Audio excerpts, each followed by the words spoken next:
Welcome back. You're looking at video shot about 3 weeks ago when a holiday hotspot was knocked offline by a strong winter storm. Now Bentleyville is back in business and visitors couldn't be happier.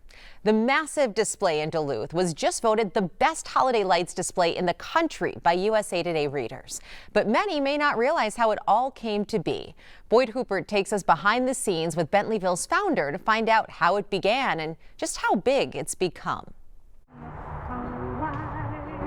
Take a good look at the last light show you'll see tonight in Duluth that doesn't bear the stamp of Nathan. I do everything. I carry garbages, I put out donation boxes, I get wheelchairs, I put out strollers. I do everything. Think he's kidding? Everything. We're bringing Biffies back to the Santa Claus line. There's no job too small for Nathan, nor one too big. 3, 2, 1. Welcome to Bentleyville 2025. Just stand to the side. No sense getting tackled by a 7-year-old. Nathan Bentley. Perhaps you've heard of his place. 22 acres, 6 million lights. We are the largest free walk-through light display in the United States. But this Christmas light outbreak by a Great Lake didn't start this way. Bentleyville is completely an accident. It's just an accident that turned into a hobby that turned into a circus.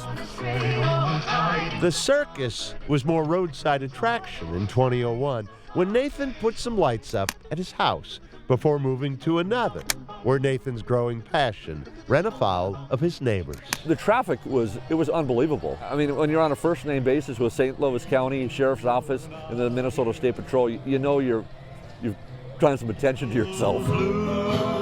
When the mayor of Duluth offered the lakefront in 2008, Nathan got busy filling 10 times the space. This is my personality. I just like to do things other people don't do.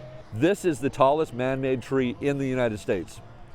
It's 128 feet tall, weighs 17 tons. Oh, there's more. We put out over 12,000 extension cords here. We go through 100,000 zip ties. We go through 3 semi-loads of firewood, burning 30 fire pits on most nights down here. You need fire if you're going to have Take a bite. s'mores. How's it taste?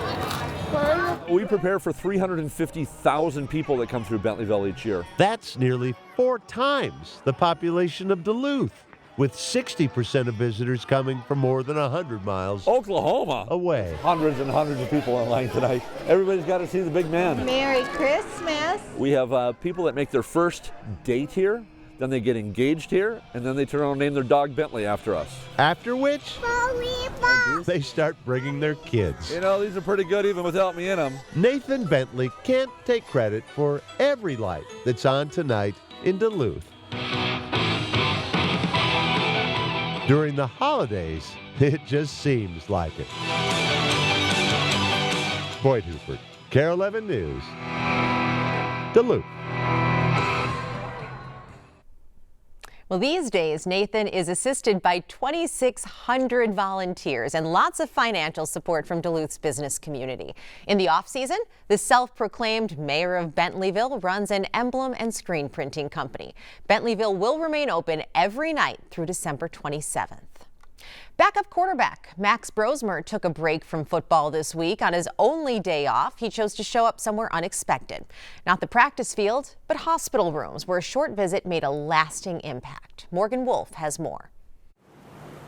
Who need bone marrow transplant? So, right?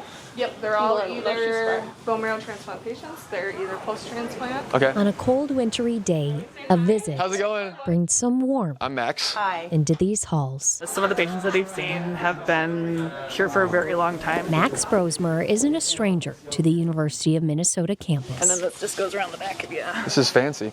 He was invited by NMDP to meet 5 new friends, How's it going, man? also finding their way through a season of ups and downs. Nice to meet you, man. I'm Max. For nearly 3 hours, he met with cancer patients, some close to his age, like Os Iris. I was there for a concert letter. Oh, nice. Which one? It was a Coldplay concert. Oh my gosh, dude.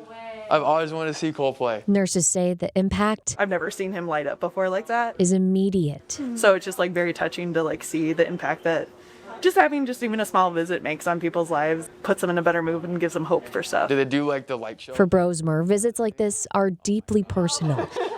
His mom, a nurse. His grandmother, a nurse. Awesome. And before football took over, Brosmer was pre-med himself.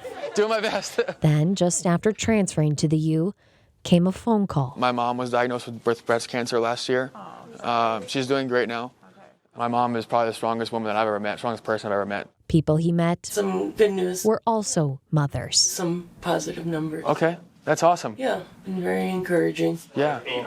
And one Oh my gosh. lifelong Wisconsin fan. You cure me for good, I'm gonna go for thin for life. So that's But beneath the laughter, Goal. perspective. This is extremely grounding. And football is important in my life, but being around this, for example, just gives me perspective. And, you know, football is not everything in life. And I'm very blessed and grateful to be able to have a platform to do something like this. Brosmer didn't throw a single pass, but he showed up. I'm sure it brings big smiles to people's faces. And sometimes that's the play that matters the It most. brings big smiles to my face, too.